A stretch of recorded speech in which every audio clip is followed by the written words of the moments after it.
천주교의 순교 성지인 서울 절두산에 순교자 묘비와 함께 스님의 부도비가 있습니다. 주어사에서 옮겨온 건데요. 천주교 측은 스님의 부도비가 종교 간 평화에 기여한다고 주장하고 있는데 과연 그럴까요? 주어사 천지남 기획보도 오늘부터 4차례 연속으로 보도합니다. 먼저 하경목 기자와 최준호 기자가 이어서 전해드립니다.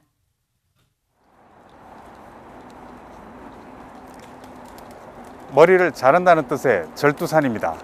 조선 후기까지 양화진 잠두봉이었지만 1866년 병인박해 당시 천주교인들의 처형장으로 사용되면서 절두산이라고 불리게 됐습니다. 1966년 한국 가톨릭이 순교 성지로 지정하면서 순교자 기념탑과 성당이 들어서고 천주교인들의 순례 코스가 됐습니다. 그런데 이곳에 스님의 부도 탑비가 있습니다. 높이 91cm, 폭 33cm의 해운당 대사 의징집이 비명이 선명합니다. 탑의 뒷면에는 숭정 기원 후 무인년 5월 어느 날 세우다 상좌 수견 천심이라고 새겨져 있습니다. 탑비는 1973년 11월 경기도 여주 주어사에서 발견된 것을 이곳으로 옮겨온 겁니다. 해운대사의 부도 탑비가 왜 천주교의 순교 성지에 와 있는지 관계자에게 물어봤습니다. 저희는 그거에 대해서 이미 답변을 드린 바가 있어요. 근데 이걸 계속 연락을 오는 이유를 잘 모르겠는데요. 어디다가 답변을 드렸다는 거죠? 저희는 조계종에다가 교구에서 회신을 드린 걸로 알고 있어요. 2017년에 이미. 조계종 종교평화위원회에 확인한 결과 2017년 5월 천주교 서울대교구는 해당 비석은 부정한 방법이 아닌 정상 경로를 통해 취득한 것이므로 환수 요청 대상 유물이 아니라는 취지의 답변을 보냈습니다. 서울대교구가 밝힌 정상 경로는 무엇일까? 어떤 경로를 말씀을 하시는지 궁금해서요. 추가로 뭔가 확인할 부분이 필요하시다면 요청하시는 문서를 보내주시면 됩니다. 1999년 절두산 순교 성지가 발행한 한국 가톨릭 문화유산과 절두산 순교 기념관에 따르면 해운당 대사 탑비는 천주교 관계자들이 1973년 주어사 터를 답사하는 과정에서 발견한 것으로 당시 논주인 이모 씨의 기성 성낙을 얻어 양화진 성당뜰로 옮겼다고 기록하고 있습니다. 논주인 이모 씨의 성낙이 정상 경로를 의미하는 것인지는 의문입니다. 소유권자가 있으면 소유권자의 동의를 얻어야 되는 거고 만약 소유권자 여부를 알 수가 없다면 이 실무법에 의한 이 실무 습득 절차를 거쳐서 가져가야 정상적인 방식이지. 그래서 우리 문화재가 다 국가 소유가 된 거 아닙니까? 내 땅에서 내가 발굴한 것도 내가 못 갖는 세상인데. 조선시대 유생들이 천주학을 몰래 숨어 공부한 곳인 주어사가 한국 천주교의 요람으로 중요한 의미를 가지면서 천주교 측은 해당 비석이 오히려 종교 간 평화에 기하는 일이라고 밝히고 있습니다. 법적인 다툼을 차치하고라도 도덕적인 측면에서도 유물은 제자리에 있을 때 역사적인 빛을 발한다는 것이 해외 문화재 환수에서도 주된 논리로 여러 차례 언급되는 내용입니다. 탑비의 주인공이 스님이라는 것만으로도 탑비는 불교계 혹은 주어사로 돌아와야 하는 것이 진정한 종교 평화에 기여하는 것이 아닌지 진지한 고민이 필요한 시점입니다. 그런데 주어사지에서 발견된 건 해운당 대사 탑비만이 아닙니다. 1997년 추암당 대사 정여승탑이 발견돼 여주시 향토사료관에 전시돼 있다가 현재 여주박물관 야외 공간에 전시돼 있습니다. 1699년 조성된 것으로 추정되는 종영의 추암당 대사 정여승탑은 주어사지에서 70m 아래 계곡부에 방치돼 있던 것을 등산객이 발견해 신고하고 당시 여주군 문화공보실에서 수습했습니다. 주어사 올라가는 입구 그 부분에 해운당 대사 의징지비하고 부도가 있었다고 합니다. 그 해운당 대사 의징지비는 천주교 측에서 절두산 성지로 옮겨갔고 부도는 여주군에서 이제 지금의 그 여주 박물관의 전시는 그 향토사료관에서 가져가서 보관하고 있다. 천지남과 함께 최초의 한국 천주교 강학지로 알려진 주어사는 다산 정약용이 직접 쓴 정약전과 권철신의 묘지명의 일부분인 주어사에서 강학을 했다는 기록에서 나타납니다. 주어사와 관련된 전설로 한 스님이 잉어가 머무는 곳에 절을 지었으나 어느 날 빈대가 법당 한가운데 기둥을 이룰 정도로 들끓어 수행자들이 계시로 생각해 절을 떠나 폐사됐다는 이야기가 있습니다. 하지만 주어사 관련 활동을 해오고 있는 송탁 스님은 이 전설이 원래 전해 내려오던 것이 아니라 나중에 만들어진 이야기로 생각된다고 밝혔습니다. 우리는 계시라는 말을 사용하지 않아요. 부처님의 계시다 이런 말은 쓰진 않거든요. 근데 계시라는 말을 듣고 이건 좀 만들어진 얘기가 아닐까. 부처님의 계시로 여기에서 스님이 이게 이 절은 다 뭐 명이 다 되었으니 내가 떠나야 되겠다라고 생각했다고 하는 것은 스님들의 정서상 이게 맞는 말일까라는 생각이 들고요. 한편 천지남은 여지도서나 해동지도 등 지리서에서도 그 이름이 등장합니다. 천주교 수원교구는 1779년 강학이 열릴 당시 천지남이 이미 폐사돼 성역화가 불교계와는 상관없는 일이라고 주장하고 있습니다. 그에 대한 증거로 다산이 1827년 폐허가 된 천지남 터를 방문해 지은 시를 제시하고 있습니다. 하지만 프랑스인 샤를르 달레 신부의 조선 천주교회사에는 강학을 처음 시작하던 시기 광암 이벽이 스님들의 안내로 눈길을 뚫고 강학 장소에 도착했다는 기록이 있습니다. 또 1797년 다산이 형제들과 천지남에 놀러가 쓴 시 사석에서는 천지남 스님들과 함께 공양하고 잠에 들었다고 명확히 말하고 있습니다.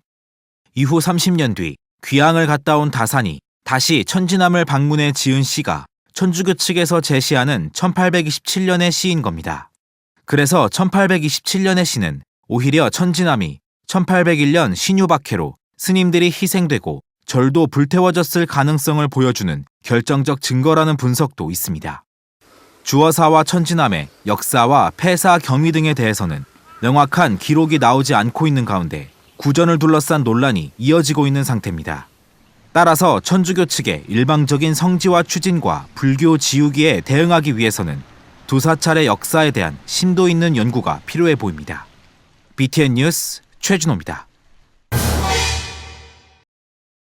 천주교의 천지남 성지와 추진은 토지 매입 과정에서 불교 지우기 폐해는 물론 현지 주민 피해도 많았다는 주장이 제기되고 있습니다.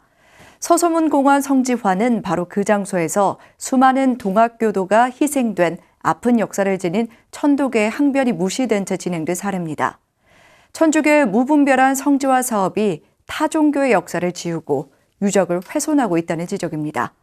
천지남 성역화 기획보도 세 번째, 최준호 기자입니다. 한국 천주교 발상지 천지남 새 성전 머릿돌에 교황 강복을 베푸노니 하느님이 보호하사 온 결애가 영원히 화목하기를 비노라. 교황 요한 바오로 2세가 1993년 방한 당시 천지남을 방문했을 때 내린 강복문 전문입니다. 그런데 그 평화의 메시지가 한국 천주교의 무리한 성지화 추진으로 의미가 퇴색되고 있습니다. 천지남 성지화 추진에 있어 교황의 강복문이 명분과 정당성을 부여하고 있다는 전문가들의 지적입니다. 이병두 종교평화연구원장은 교황이 방문하거나 메시지를 남기는 성지는 정부에서도 함부로 하지 못하는 곳이 된다고 주장했습니다. 교황의 이름으로 저걸 세우고 놓는 순간 실은 한국 정부나 앞으로 어떤 경우도 저기에는 손을 댈 수가 없게 그런 것입니다. 그래서 진짜 참 땅 밟는 거로서는 확실하게 그런 절차를 밟아놓은 겁니다. 1989년 발간된 월간 대원 82호에는 천주교 수원교구 측이 천지남 주변 토지를 매입하는 과정에서 기존 사찰들을 내쫓다시피 했다는 증언이 있습니다. 특히 천지남 백년성당 부지 옆에 자리했던 영통사라는 절은 천주교 세력과 결탁한 공권력의 괴롭힘에 시달리다 결국 절을 포기할 수밖에 없었습니다. 인근 주민들 역시 천주교 측이 성지화를 빌미로 개인 사유지 통행을 막았고 부당한 검문 등 위해를 가했다는 구체적인 증언도 있습니다. 아침이면 새벽이면 신부님하고 수녀님이 믿기지 않는 일이긴 한데 뭐 이렇게 기아장 같은 것도 뭐 빼가고 무슨 어떤 그런 그러니까 실질적인 행동들을 하신 것 같아요. 그 사찰을 들어가려면 그 천주교 왜 문 만들어 놨잖아요. 일일이 그 이제 그것도 이렇게 허락을 받아야 되는 상황이고 그래갖고 하여간 되게 힘들게 해갖고 나가는 걸로 알고 있어요. 천주교 측의 무리한 성지화 추진에 대한 반발은 불교만의 문제가 아닙니다. 지난 2014년 프란치스코 교황이 방한 당시 참배했던 서소문 공원은 이후 서울시와 천주교의 주도로 성지화 작업이 가속화됐습니다. 조선 말 서소문 처형장에서 많은 동학교도들이 희생된 천도교 측이 강하게 반발했으나 결국 천주교의 성지화 사업은 천도교의 아픈 역사를 묻은 채 2019년 완료됐습니다. 따라서 종교 편향 논란과 함께 국유지에 국민 세금으로 특정 종교시설을 지었다는 형평성 논란도 끊이지 않고 있습니다. 동학 천도교인들이 희생당했다는 것이 안타까운 것도 있지만 더 많은 우리의 역사의 그 사회 변혁을 위해서 노력했던 그런 지식인들이 거기서 처형당했는데 그 처형장이 저렇게 특정 종단에 순교자들 몇 명 나왔다고 뭐 기록에 가면 한 60여 명 나온 것 같아요. 마치 그분들만을 위한 그 선양의 그 장소로다가 됐다는 것은 이건 말이 안 되죠. 한국 천주교가 태생한 성지 조성은 천주교에 있어 중요한 사업입니다. 하지만 박해를 기억하는 성지화가 또 다른 박해를 낳고 있진 않은지 돌아봐야 할 것 같습니다. 광주 천진암에서 BTN 뉴스 최준호입니다. 다음 소식입니다. 천진암 인근 부지는 과거 천주교 측이 매입한 뒤 많은 성지화 작업이 이뤄졌습니다. 안타깝게도 그 안에 담긴 종교 상생의 역사는 드러나지 않고 있는데요. 불교계는 천진암에서 많은 사람들이 아름다운 공존의 역사를 기억할 수 있게 해달라고 말합니다. 또 이웃 종교계는 그동안 정부와 지자체의 무분별한 성지화 사업 진행 행태를 돌아봐야 한다고 지적했습니다. 윤호섭 기자입니다. 얼마 전 경기도 광주시의 무리한 가톨릭 성지 순례길 조성 사업으로 다시 도마에 오른 천진암과 주어사지. 200여 년 전 한국 천주교 탄생 배경에는 두 사찰의 역할이 컸지만 오랜 세월이 흐른 지금 그 사실을 아는 사람은 많지 않습니다. 현대에 와서 천진암과 주어사지를 두고 불교와 천주교계가 마찰을 빚은 지도 벌써 수십 년. 천진암은 이미 오래전부터 천주교 측이 대규모 부지 매입을 추진하며 성지화 작업을 진행 중인 상태입니다. 이 때문에 불교계는 천진암을 천주교 성지로 개발하는 것을 반대하기보다는 불교와 천주교의 상생의 역사, 진실의 흔적을 묻어버리지 말라고 말합니다. 여기 천진암이 천주교 성지로 개발이 되더라도 여기 불교의 흔적이 일반인들을 또 다 알 수 있게끔 이게 평화적으로 잘 마무리가 되었으면 좋겠습니다. 반면 주어사지는 국유림에 위치한 데다 천주교 측의 40년 장기 임대가 끝나가는 상황이어서 특별한 성지화 사업이 진행되진 않았습니다. 따라서 불교계는 산림청 소유인 주어사지를 두 종교의 공존의 의미를 담아 개발하는 것에 관심을 보이고 있습니다. 두 종교가 지혜를 모아서 공동 복원위원회를 구성해서 불교와 천주교가 함께 공존했던 그런 성지로 개발해 보면 어떨까 하는 것을 제안해 봅니다. 지난 2000년 12월 3일 새천년을 맞아 한국천주교 주교회의는 과거사 반성 문건인 쇄신과 화해를 발표했습니다. 우리 교회는 다종교 사회인 우리나라 안에서 다른 종교가 지닌 정신문화적 가치와 사회윤리적 선을 충분히 이해하지 못한 잘못도 고백합니다. 하지만 20여 년이 지난 지금 전주의 승암산은 치명자산으로 서산 해미읍성은 해미순교성지로 서소문 역사공원은 서소문 순교성지가 됐습니다. 지난 17일 인천에서는 한국천주교 첫 세례자인 이승훈을 기리는 역사공원 착공식도 개최됐습니다. 결의의 역사가 깊이 서린 장소들이 줄이어 천주교 성지화하는 것을 지켜본 이들은 정부와 지자체의 무분별한 사업 승인이 가장 큰 문제라고 말합니다. 이런 정부의 역할은 하루빨리 시정돼야 된다. 그리고 정책 당국자들이 무엇보다도 종교적 편향의 마인드를 버려야 돼요. 그러지 않으면 해결이 안 됩니다. 그게 저는 제일 급선무라고 그래요. 조정의 박해 위협에도 스님과 천주학자들이 서로 다른 종교를 인정하고 품었던 역사적 장소 천진암. 200년이 지나 오늘을 사는 우리에게 종교 공존과 평화의 길이 무엇인지 다시 돌아보게 합니다. BTN 뉴스 윤호섭입니다.